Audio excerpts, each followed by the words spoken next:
la folie. Il était une fois, en Chine, une petite fille qui habitait dans une grande chambre, avec beaucoup plus d'enfants. Aussi, il y avait des soignantes qui prenaient soin d'eux. Mais il manquait quelque chose, une mère. Derrière l'océan, il y avait une femme qui lui aussi manquait quelque chose, un fils. Cette femme, c'était moi. Donc j'ai écrit une lettre à l'autorité de Chine pour leur demander d'adopter un des enfants. Quelques mois après, j'ai reçu une réponse, en disant que je pouvais l'adopter, mais avec la condition de prendre soin d'elle. Quelques semaines plus tard, j'ai rempli mes valises de vêtements et nourriture. J'ai pris l'avion direction la Chine. Le lendemain, les soignantes t'ont emmené vers moi. J'étais si heureuse que j'ai pleuré. Je t'attendais toute ma vie. Je t'ai ramené à l'hôtel. Tu ressemblais à une poupée. Tu avais des grands yeux bruns. Je t'ai chuchoté à l'oreille. Je t'aime à la folie. La première nuit, je t'ai mis dans le berceau et j'ai embrassé tes mains. Chaque fois, je t'aimais plus. Quand tu ne dormais pas, t'aimais te déguiser. Et moi, je te prenais en photo. On a pris l'avion pour rentrer à la maison, où tes nouveaux grands-parents, oncles et tantes, t'attendaient. Ils voulaient t'embrasser et te faire un câlin. Tout le monde voulait te voir. Tu pleurais quand ils te prenaient et tu t'arrêtais quand je te prenais à nouveau. On était très unis. Tes cousins t'ont porté des cadeaux et des fleurs. De plus en plus, les gens venaient te visiter. Mais quand tout le monde est parti, je t'ai emmené dans ta chambre et je t'ai chanté une chanson. Je t'ai embrassé et j'ai pleuré. Les larmes étaient pour ta mère chinoise qui ne pouvait pas t'avoir. Mais je savais que tu étais heureuse dans ce monde. Tout est bien qui finit bien.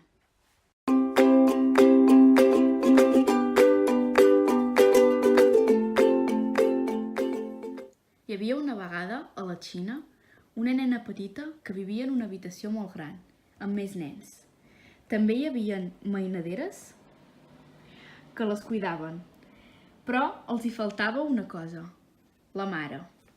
Més enllà de l'oceà, hi havia una dona que també li faltava una cosa, un fill. Aquesta dona era jo. Així doncs, vaig escriure una carta a les autoritats de Xina i els hi vaig demanar si podia adoptar un dels nens. Mesos més tard, vaig rebre una carta dient que podia adoptar un dels infants, però amb la condició de cuidar-lo. Unes setmanes més tard, vaig omplir les maletes de menjar i roba i vaig agafar l'avió direcció a la Xina.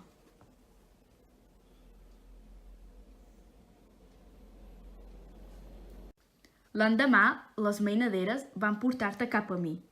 Era tan feliç que vaig plorar. T'havia esperat tota la vida. Et vaig portar a l'hotel, semblaves una nina. Tenies els ulls grans i marrons. I et vaig dir a l'orella: t'estimo amb bogeria. La primera nit et vaig ajeure al bressol. Et vaig donar molts petons a les mans i als peus. Cada cop t'estimava més. Quan no dormies, t'agradava disfressar-te. I jo et feia fotos.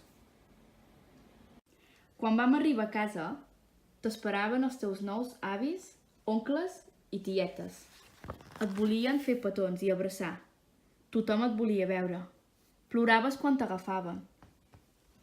I paraves quan et tornava a agafar jo. Ens havíem unit molt.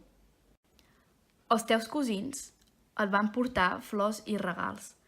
Cada cop venia més gent a visitar-te. Però quan tothom va marxar, et vaig portar a l'habitació i et vaig cantar una cançó. Et vaig fer petons i vaig plorar. Les llàgrimes eren per la teva mare xinesa que no podia tenir-te. Però sabia que tu estaves feliç en aquest món. Vet aquí un gos, vet aquí un gat, aquest conte s'ha acabat.